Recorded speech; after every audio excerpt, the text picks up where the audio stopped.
Hello and welcome to Startup India. I'm Rachit, and every week here on Decoder, we go into the real stories of India's most exciting startups and the people who are responsible for building it. Today's guest is someone whose work quietly powers much of your digital life. If you've ever booked a train ticket online, streamed a movie, or used an e-governance portal, there's a good chance his company was running something behind the scenes. I'm talking about A S Rajgopal, founder and MD of NextGen Cloud Technologies. He's built a company that competes with global giants like AWS, Google Cloud, and Microsoft Azure, right from in India. But what does it exactly mean? What is cloud infrastructure and why should anyone care? We'll get into that first, and then we'll dive into Raj's journey. From his early days at Dell, to his leap into entrepreneurship, to scaling a homegrown cloud platform that now powers startups, enterprises, and governments across India. Let's dive in. Raj, you're the founder, MD, CEO of NextGen Cloud Infrastructure and Technologies, right? So can you just break it down for me? What really is cloud infrastructure? And I know that it's competing against Google Cloud and AWS. Can you just break it down? What really is cloud infrastructure? All of us are familiar. We are all living in various apartments of different sizes. I want you to imagine cloud as a serviced apartment. So on one side, you own the apartment. I mean, you do everything yourself, and you may have people helping you out and all that stuff, but you're managing the whole thing. But Right. in our case, this is like a serviced apartment where everything is done by the service provider. I mean, right from your laundry to upkeep to everything, and you don't own anything. So you don't block your capital. You use your capital for your business instead of putting into infrastructure, and you just use what you need as a serviced apartment. The other important thing is you can grow. Like your family increases, I mean, you need multiple bedrooms, you can add those. I mean, you can increase the infrastructure, or later when the kids go away, I mean, you want to shrink it down to a single bedroom or a two bedroom, you can do that. So basically, cloud is not owning IT infrastructure, but leveraging it as you need, to the scale at which you need. And sometimes you can actually scale automatically without actually getting anybody involved in that. And all the services, since they are done by a service provider at scale, you get to use it at a much better economics than what you would do it on your own. So typically a cloud is about leveraging an expert to do most of the things that you would do yourself. Right. Okay, I'm just going to try and put a real life example to it, right? So let's say if I'm a fintech company, how would I, or why would I use a cloud infrastructure? How will it help me really scale my business up? Yeah, I mean, so if you see, normally you tend to use certain applications. I mean, just like you use your MS Office or something on your laptop. But there are so many other things you need to actually make it work. Like you need the laptop itself, the operating system, and the security and the connectivity that it requires to actually communicate to the outside world. So in a cloud, what happens is we actually provide the server itself, which is sitting in a robust data center, and then we secure it. We also ensure that in case we go down, when we are able to recover from the point where you've gone down, and we also ensure that your application runs smoothly and you get the desired end user experience as you would expect it to deliver. So in terms of your example, that it's a fintech. Fintech develops its own application. It could be a trading platform. It could be a loan. So they build that, they give it to us, we host it, and we run it for them. So why wouldn't, and you gave a very good example, right? So think of it as a house of sorts. Why wouldn't I build my own infrastructure? Like, for example, in the same way how I'll build my own house, and I'm not renting an apartment. Why can't I build my own infra here? Is it because it's too expensive to manage, or I'll not be able to put in a lot of features myself, and I rely on experts like you? to do that? Just if you can shed some light Yeah. maybe on that. Two or 3 points. I mean, we'll go back to your fintech example. I mean, Right. when you start, maybe you have one customer, 10 customers, but later you want to scale it to 1,000 customers. But how much infrastructure do you buy upfront? I mean, do you buy it for 1,000 customers, or do you buy it for your first 10 customers and then you scale it as your business scales? So cloud enables you to start small and start leveraging it as your demand goes up. That's the first reason why you would do a cloud, because you wouldn't know, you don't want to buy too much, or don't want to buy too little, so that your customer experience doesn't suffer. That's the first thing that you would do. Second thing is actually managing it. It is Cloud is actually one word, but it has many components in it. I mean, there is compute, there is memory, there's storage, there are networks, there is security, there is backup. There are a whole lot of things that go in, and you need specialized people to manage it and run it. So if you buy your own infrastructure, you need to actually have the same people to sit and manage it for you also. And if, let's say, so when you're managing it at scale, you actually amortize the cost of managing over many customers rather than managing it yourself. So for example, these days, cybersecurity guys are very expensive. I mean, they cost you, a good guy will cost you 40, 50 lakh rupees an annum. Right. If you're doing it on your own, you have to hire him and he does nothing else but your stuff. But when you come to me, my guy is actually doing 20 other customers.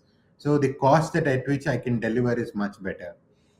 So you would do this because it builds efficiency into the business. Hmm. You build readiness for the business to scale, and you don't pay the tax of actually scaling it too early, or not scaling to whatever is required today. So it does a very critical job of any internet company to actually thrive in their business Hmm. journey. So is it fair to say that NextGen is like a digital landlord? And just like when I rent an apartment, I have a landlord and I get a specific space, I get security in a society. In the same way, you're pretty much like a digital landlord and I get space for my servers, I get security. Is that a right analogy? Perfect, right? I mean, so yeah, I mean, you get right from the security. I mean, you have people managing your visitors, people managing your upkeep of the apartment, people, they even deliver services like laundry and stuff like that. So we are like a digital landlord. So we own all the assets, so that companies need not invest their capital in the asset. They actually focus on the application, which is actually delivering the end customer results. I mean, end customer usage, and we manage the infrastructure as the demand is. I mean, and we scale Right. it as you need. Similarly, there are other landlords, right, in the same space. So there would be, I'm assuming, Google Cloud or AWS. Now, those are really big players to compete with as well, right? So how did you start off? How did you start this idea, and how did you think of competing? Let's get into this really tough space. And I know that there are large players like Google Cloud and AWS, but I think, yeah, as NextGen, we can come in here, fit in, and compete very strongly. So globally, this is a trend which is well established. I mean, the big players, let's say AWS, Google, and Microsoft, they dominate about 60-65% of the market. And this is what happens in most mature economies. But in India, that 65% is actually 85%. So people like us haven't done a great job. I mean, we need to push them harder. We need to get to that global scale where we take that 20% delta which is there in India. So in India, it is dominated by the top three service providers. But I mean, so it gave me an aspiration that, I mean, they have so much market, and globally this has been done. So I might as well try and do it, and that's what we are trying to do. Obviously, when you're looking at pitching yourself against them, you try to build certain differentiation and deliver more value for our customers, and that's what we are doing. So Raj, and all of this, while we spoke about this, you've built yourself to more than, I'm assuming, a 300, 400 crore company. You're closing in on an evaluation of $1 billion with your next round of funding. I want to just go back really and talk to you about your early journey. Do you want to shed some light on how you started? And this is before NextGen. How did you start your career? Um, and just before NextGen. Okay, so obviously, when I was studying in school, there was no computers as a career option. I mean, this is like 80s, right? I mean, so basically, what happened was that in my 10th class, 11th class, I mean, we actually looked at something called BBC computer. I mean, there was basic available on it, so it did funny things, and it caught my interest. I mean, so even during college, I mean, I attended a programming course from a private institution called NIT, because colleges weren't really teaching commercial applications so much. I mean, so I started learning to code very early, maybe in 1987, and then I started assembling PCs and then writing code for small applications. I started off as an entrepreneur. I mean, so I thought, because there was not too many jobs available at that time. People were selling computers. I mean, there was an option to sell computers, but computers were being built in factories. But what was really needed for some use for the computer? So one of the things that I did was, we built a small workflow for these Indian gas distributors. So you could book a cylinder, and then you deliver it, you invoice it, and then do all the related reporting and stuff like that. So I did that and started. So I had this. So it's not that it was aspiration or something like that. It just happened, and I got there. But what happens when you start so early is that you kind of not understand all the nuances in a business. I mean, so I didn't. I didn't do things very well. For examples, I didn't collect my money on time, so I had to pay my vendors for the PC, and PC components. Though I was assembling it, the components had to be bought from somewhere. Customers don't pay you, and then you don't pay. So things like that. Apart from that, as you scale, how do you manage people? How do you do accounting? Those things I didn't know. So, in less than 2 years, I messed it up. I mean, and I lost some money. I lost about 1.5, 2 crore, 2 lakh rupees. I mean, and obviously my father couldn't support me for that this thing. So I had to stop doing it, and then I joined PCL, Pertec Computers, to run a small sales team, because I knew everything about PCs. It was easy for me to start a career in sales, so I did that. So to answer your question, I mean, my first attempt was an entrepreneurial attempt. I mean, everything else was actually accidental. And then right after that, my sense is from my research about you, you moved to Microsoft, then to Dell, and then Reliance happened. So from an entrepreneurial journey, it's interesting that you moved back into a corporate life. How did that happen? So, as I said, the first stint was with a company called Pertec Computers. I mean, we used to resell Dell computers. So I got early opportunity to join Dell. Hmm. But around that time, there was this fad that, since you knew how to code, you always travel to US. I mean, and then you settle down there and do a job there, because the number of coding jobs in India were less. Hmm. But what happened with Dell? I was picked up by Dell. I was second employee of Dell India. We set up a liaison office in the country, and then later set up a formal structure in India, and then we went direct. But joining Dell was like pivotal, right? And it kind of made me think as to why not India, and why should I go abroad, even though I know coding, and it could be lucrative. So at that time, I was seeing that many of my friends who knew coding could save about $1,000 in US, and they would send back. At that time, it was like 30 rupees, 33 rupees, right? I mean, so they would send back 30,000 rupees to India. But when Dell took me in, I mean, I was saving much more than that. I mean, compared to because I was getting a decent salary when MNCs moved to India, and I really didn't have a financial motivation to go and work in the US. And I was playing with high tech, so I didn't have that missing out kind of a thought process. So I just thought, okay, I mean, I'm saving as much as my friends in US are saving, but here I have more help. I mean, I have a more independent life.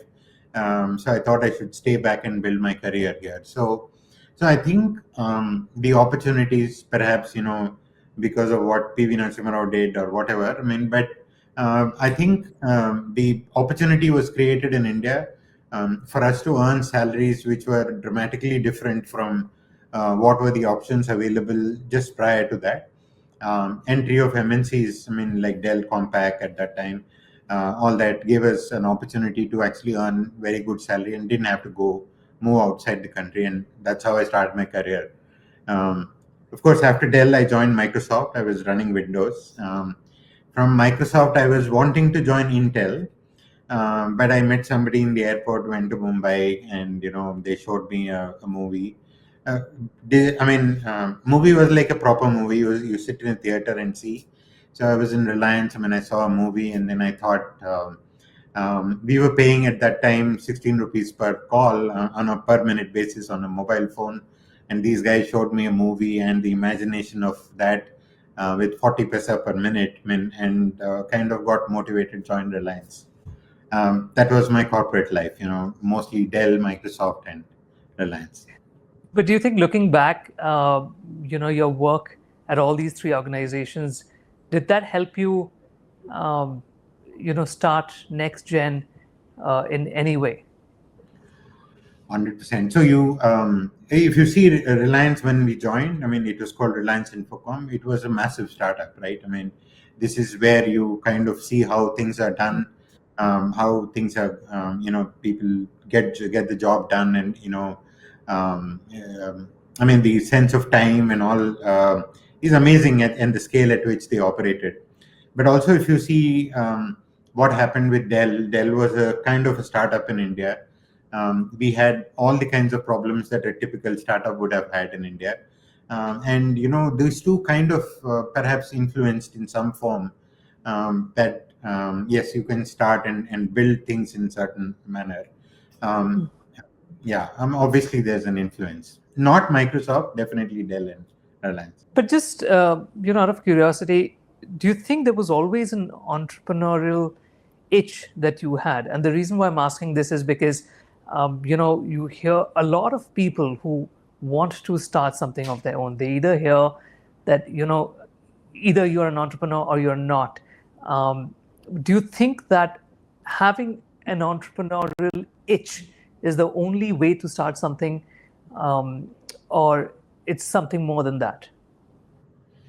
I don't know how to define that entrepreneurial itch, but every time even during my career, I would always push the status quo.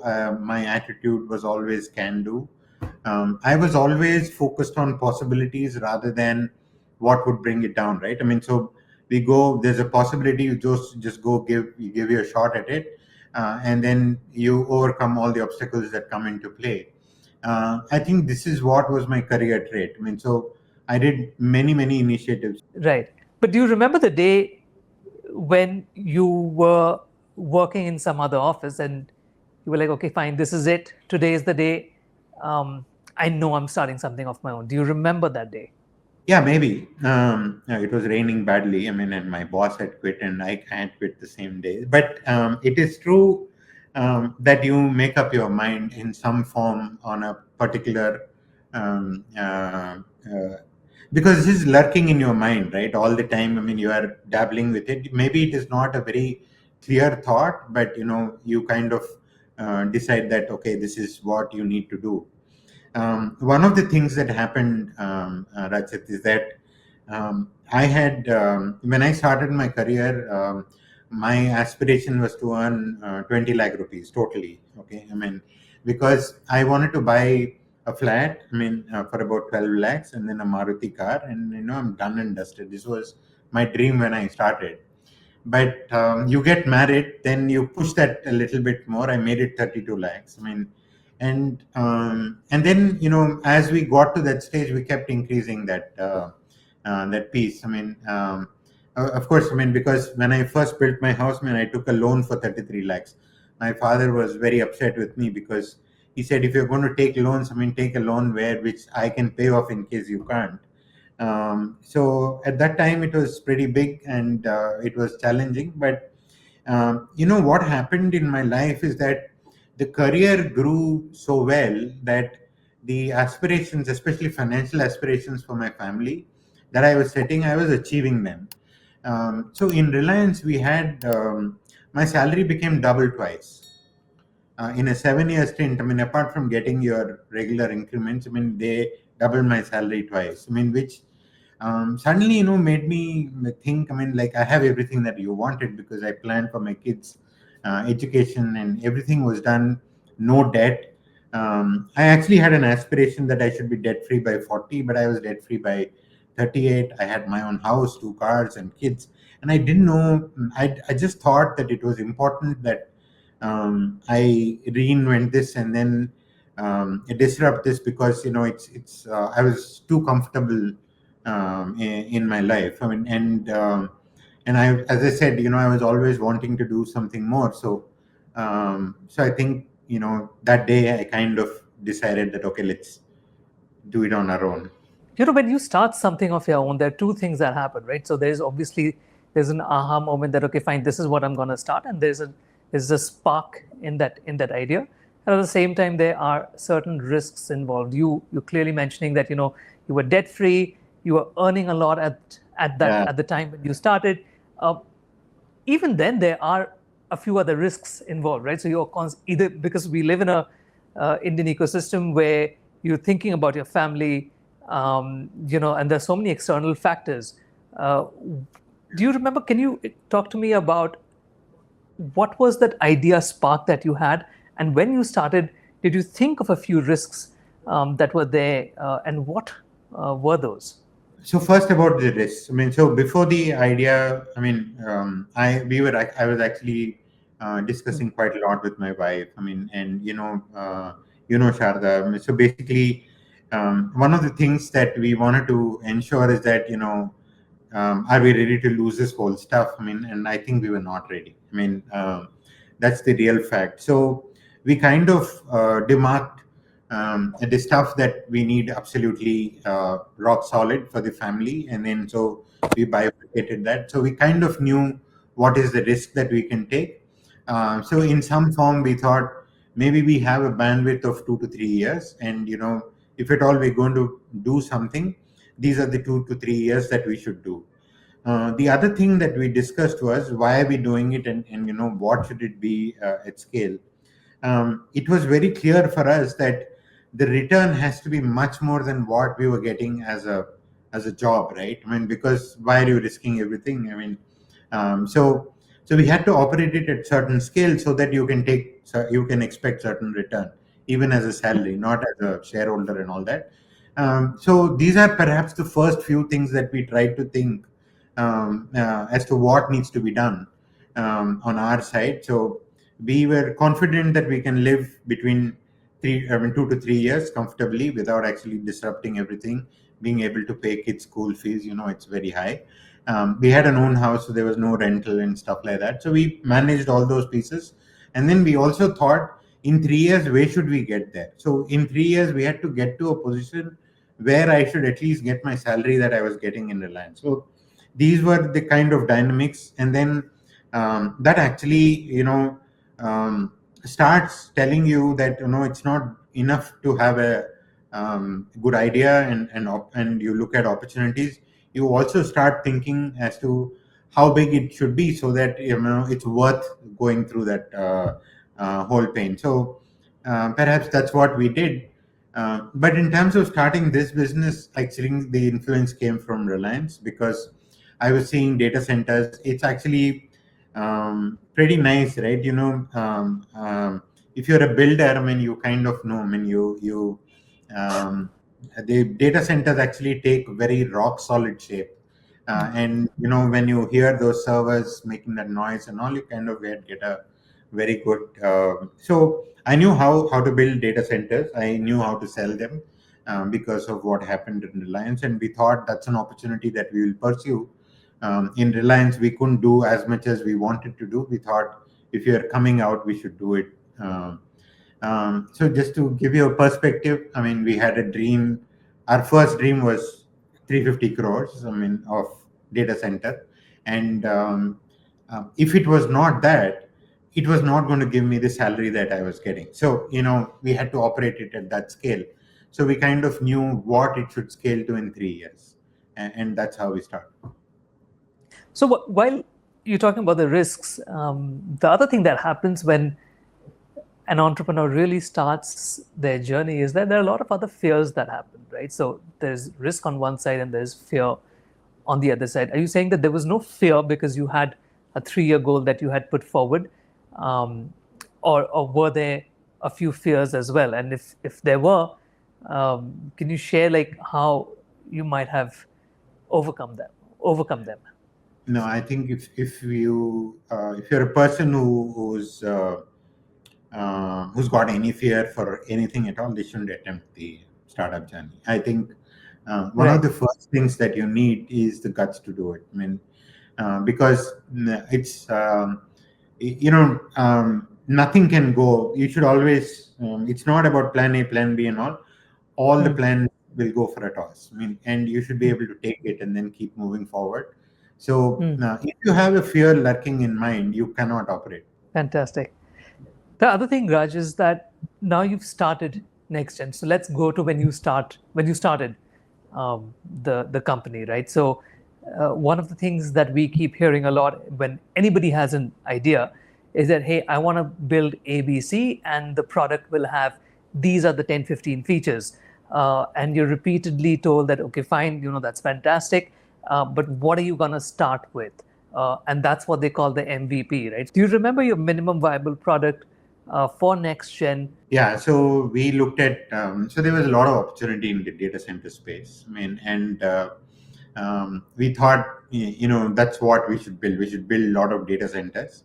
So what happened for us was that building data center was going to take 2 3 years, and we had to earn money. If you're not going to earn money, we would burn capital, and that capital we can't burn for our salaries because it's not going to create value.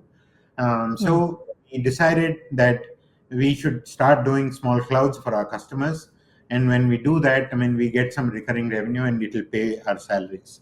So we were already very quickly, we were roughly about 80 odd people. And, 80 people's salary is a very big pain. You can't pay it out of your pocket. I mean, so Right. and it's a lot of pressure because you can't miss even one person's salary. So you can't apply the same yardsticks that you apply to yourself to your team members. I mean, it is not going to happen because they have their own absolute priorities, and you have to respect that. So we started doing cloud, and to see the pivot. I mean, so what was our aspiration? Our aspiration was a data center. We've become a cloud company. So, and why did we become a cloud company? It is pure necessity. So the necessity drove us to innovate into a product that can be sold, that can be built much faster, sold, Hmm. and we can get recurring revenue that can pay our salaries, and that's how it happened. It's true that we own data centers. We have five Hmm. data centers across the country, but the service that we deliver is cloud. We don't do what a typical data center does. So yeah, I mean, so if you see the vision and all that stuff, Right. what was the vision before the startup versus what was it after 6 months? I mean, it had to change, and we had to change.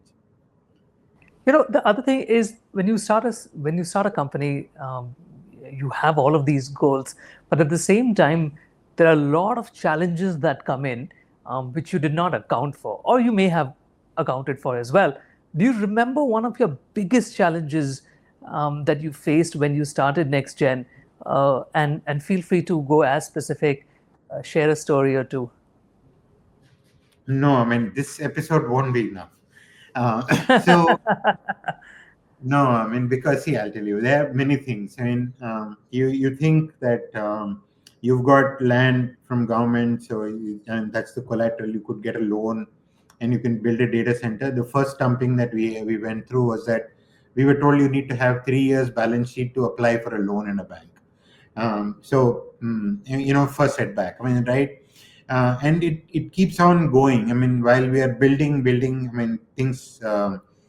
There are many things that come into play, because a lot of people think that when you start a business, I mean, that you're making money. I mean, but you've started business to make money. I mean, so you kind of take a lot of stress as it comes. I mean, so the number of setbacks were fairly high. So the building the data center was a massive, learning for us. We can call it learning today, but at that time, we were kind of pushed to that level. So I didn't meet the first deadline of going live. So what happened with us is that after we started, I had friends in the industry. I mean, so I had friends in Intel who introduced me to somebody in Intel Capital, and Intel agreed to fund this first thing. In fact, the when you actually ask for funding, what happens is, I mean, they actually look at you and fund, because at that time we didn't have a lot to show. I mean, except for what we have on our PowerPoint. So these Intel funded, and then we thought the rest of it will come as debt. The debt won't come because we don't even qualify for debt. We can't make an application because we don't have 3 years of balance sheet. So we had to suddenly raise second round of funding because the original plan of debt wasn't feasible. So we approached again, and we went through. We didn't have anybody to actually do this, like investment banker or somebody who did a process and all that. We just went from one friend to another and kind of found out. In fact, there was a time when we drove to Kerala and we met all the jewelers because we thought they were making a lot of money, whether they would invest into a data center company. So we were running around a lot of places, but I found IFC, which is International Finance Corporation, and a Spanish company which IFC introduced. Both of them, they agreed to fund us. They agreed to fund. After that, it took me 18 months to get the money because IFC audited where our bricks are coming from, where are we getting the sand, is it legal, are we using any child labor? So people would come from all over the world. They would come whenever they want, and that process was very stretched. So very early we got really got into massive issues. So luckily we had this cloud business. This was earning our salaries. I mean, the salaries for the team. Of course, I didn't get salary for a couple of years, but then this funding, this building thing, it just collapsed completely in terms of all the plans that we had. You must understand, this is when I was part of the team which took an MNC direct in India. I knew how to set up companies. I mean, what is a liaison office, etc. I went through Reliance. I was maybe the first 50,000 people who built it. I had such great experience. But you start, I mean, you get stumped very early. I mean, like it's like in your second over, you're out of the crease and you don't have. Yeah, plenty of things. I mean, and they keep happening, and it's important that you keep going. But I think the pivot we did in terms of the cloud was the best things for us. I mean, and the data center continued to put a lot of strain on us. Did any of the jewelry guys down south invest? No. Um, I kind of understood how they make money. So if somebody is buying gold from any of the Kerala guys, I'll tell you how they make money. Right. I don't want to, delve into the challenges a bit too much, and I really want to move on to how you really scale the business. But before I do that, do you remember the darkest period during this time? And the reason why I'm asking this is because, when a founder starts a business, there are moments when you're like, okay, you know what, you're at your lowest, and at this point you just don't want to continue that journey anymore. before, one fine day scale happens or a client really believes in you, and you get that big push.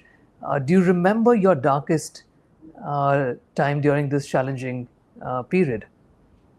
Yeah, actually, just as you feel that things are going good, I mean, so maybe we are in the third year, fourth year. So basically, what happened was that in India, people, when things start to become valuable, I think one of the things that I learned is that you need to be able to protect it with that much more strength. I mean, because as it becomes more valuable, people want it more from you. So there was a point when somebody used a legal process to take over the company because there was a dispute on the amount paid. And what happened was I was at home, and somebody called me and said that, look, I'm running the company from today, and we had no clue what happened. So the entire legal process has happened. We had no clue, and maybe they have sent us the notices and all, but the way things are, so it just hit me as a wall. I didn't know what to do, because I come to office. I mean, there's a guy sitting, and he says, "I'm the one who's running it." He's called IRP. I mean, so that was pretty surprising for me. We didn't know what to do. We didn't actually know why and who did it. I mean, it was as big a surprise for us. Of course, we then understood all the nitty gritties. Then we had to go to Delhi to the topmost court and then get a stay and get it done. We had to resolve, but that day I felt as though I got crippled. I actually wrote pretty emotional stuff in LinkedIn. I said, I'll go with all my employees. And then, the guy who's taken me to court, I wanted to sit in front of his office and tell him that this is not on because, I didn't cheat you and you cannot do this to me, irrespective of whatever, resources you may have and whatever ways you can do this. I mean, it doesn't mean you can do it. And I put it on LinkedIn saying that, look, I will go with every employee of mine to Mumbai and I will sit in front of your office and I will fight this battle. It was Wow. as bad, Rachit. I mean, so that day, I felt the land has come off under my feet. I mean, and but it took me some time, but I didn't want to give up because put in so much of effort. You've come here, you started, things are looking up, and then you take this hit.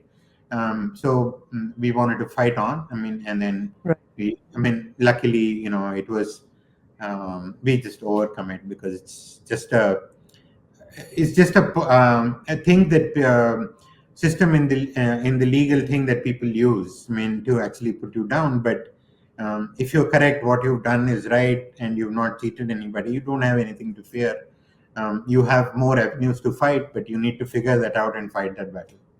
Wow. So I went through that. I mean, it was yeah. If it was scary, it was scary. I mean, I felt, What year why was did I this? do it after this? I mean, huh? What year was this? Um, Maybe I think 2017. Wow. Yeah. So But as they say, there's light at the end of the tunnel. I'm sure there must have been inflection points that changed a lot around. Um, do you remember your key inflection point after which you said, that, what, I think we're on the right track, and the growth just happened exponentially? yeah. So Rachit, I was telling, I was very keen that I should not keep jumping jobs. Of course, I mean I was in a good position at that time. We were getting way too much other than what we expected. Just to give you a perspective and just so that the tech context is well said, from PCL to Dell gave me 6 times more pay without asking.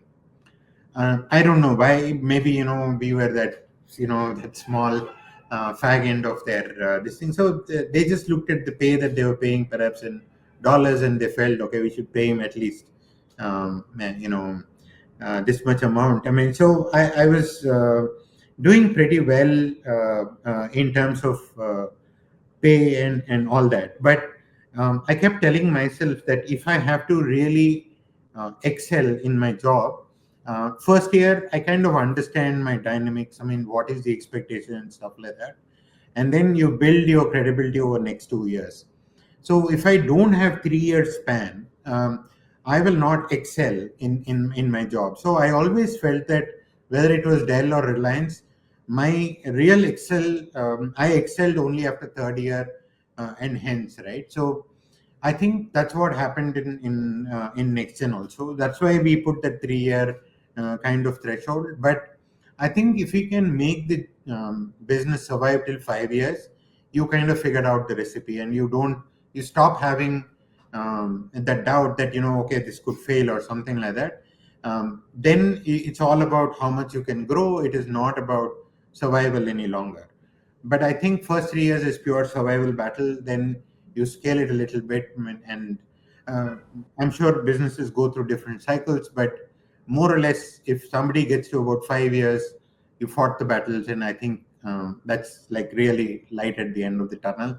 Then you can just prepare yourself for growth rather than for survival, because the whole thought process for growth and survival are two different things. In survival, Right. you're scrambling for everything. In growth, you are taking little bit bolder steps. I want to talk a little bit about organizational culture. Now, we keep hearing this a lot, right? That culture is very important. You keep hearing it from all different entrepreneurs. What's your take on that?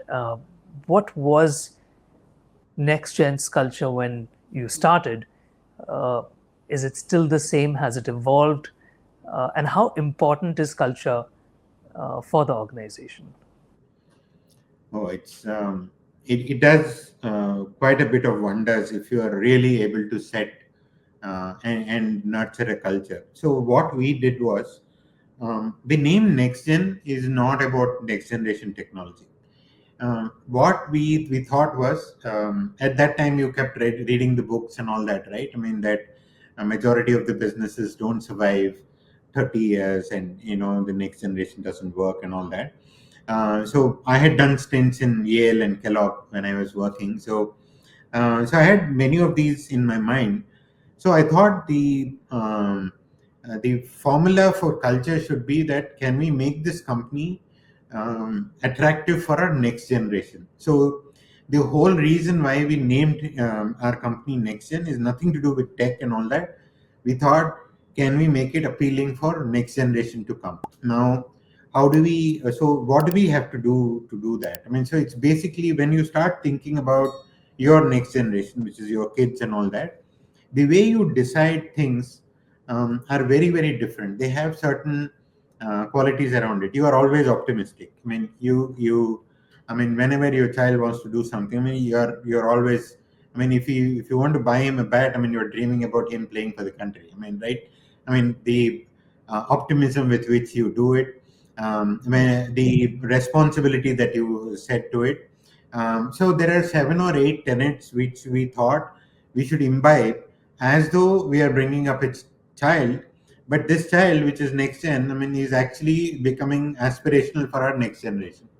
So when my colleagues, children come and work with me, is when we take that pride that we have quite a few of them now. We have been able to build a culture that is amenable for our next generation. So I think that's one of the greatest things that we believe that we have achieved here. And perhaps that's what will take us in the longer run. So the word is deep affection, Rachit. Hmm. So if you can build deep affection for the company across all the employees, you tell them that your kids should come and work for here. You set up a culture that will be very very different. And when you are able to imbibe, you can't imbibe it across all the number of people in the company, but even if you have 10-20% of them, the trust that builds in the organization actually makes your functioning very very easy. That's amazing. Just moving on to where NextGen is today vis-a-vis when it started. Can you give us a perspective of just maybe from a financial perspective of how big the organization is now and some of the key projects that you have worked on, or your key clients which you have been very personally very proud of? Yeah. So I think what we are proud of is that last 5 years, my existing customers give me a growth of 24%. That's a good measure for me in terms of that my existing clients, I mean, I'm serving them well. See, unlike a product delivery where I deliver a good quality product and then I have to find my next rupee. In my business, it's all recurring revenue, so I don't really have to earn my next rupee as long as I deliver a good level of service. So the first metric for us is to how much repeat business or how much the existing customer base grows, and that's been 24%. So we are roughly about 38 odd million. I mean, so basically, the beauty is that our business is sitting in a market where the market itself is growing beyond 30%. So our business by default has to grow 30% plus, because then you're not bucking the market trend. So you have to grow better than the market so that you are taking the market share. Otherwise, it's not worth it. So maybe we are growing at about 36-37% year on year, but that is limited by the amount of cash we are generating, because ours is infrastructure. So we need money to grow. We have to build infrastructure which will be consumed by people. So we deploy 140 150 crores back into the cash that we earn back into the system, create infrastructure, sell it, and that's the cycle we go. But we want to buck that trend, because now it's the era of AI. Unlike cloud, which was touching a small portion of the market, AI will touch every business. I mean, so we're not going to play this game as though I will do a niche, one sector, these 500 clients, these 1,000 clients. Now is the time we need to think about solutions that will touch every business. So because that's the opportunity that AI provides. So we're Right. thinking very differently. We don't want to now deploy 100, 150 crores every year. Now we want to deploy about 400 odd million to create infrastructure and then grow exponentially. This is what we are doing right now. Right. You mentioned that you're growing at a 36, 38% annually, but you also give yourself a goal that, hey, you know what, we want to grow at 45, 50%. Is that a very clear mandate that has been given to the team, or there's no such rule like that? Oh no, I mean, so the way we do is that we do the planning in January for every year. So we kind of sign off the next year's budget by end of January itself with my shareholders. I told you there are three others apart from me, and once we agree on them, I take the 2 months to ramp up to be ready for 1st of April. So the whole idea is that, let's say we want to grow by an X amount or whatever we've agreed. If there is certain amount of infrastructure required, certain number of people required, on 1st of April, we want the infrastructure to be ready. We want the people to be ready. So we would have hired, we would have trained, and we would go through. We'll miss it by a few weeks, but the key is to start the financial year as soon as possible with your full force, so that you give yourself the best chance to achieve that goal. A lot of Right. people I have seen in my industry, especially, they finish the March and then they get into one huddle, start celebrating last year and then planning for next year and all. No, at that time, by the time you ramp up and you're taken off, it will be September. So you kind of, the propensity to miss your targets are very, very high. So what we do is, like, by December, you know where you're going to end up, because you know what is the business that comes in and stuff like that. As we move towards the tail end of the show, now this is a segment that I just want to focus specifically for people who want to start something of their own, and really the advice that you can give as a first generation entrepreneur. Um, what's your advice to people who are stuck on the fence?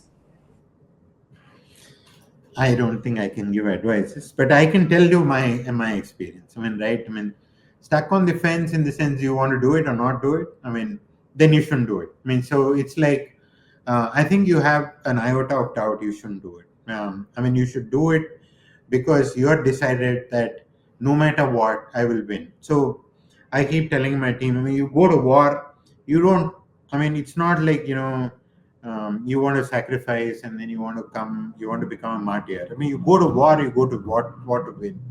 So you always think about winning, and that's what you go after. I mean, you don't shy nahi hone ka. I mean, so it's basically you have to go and win. I mean, that's what it is.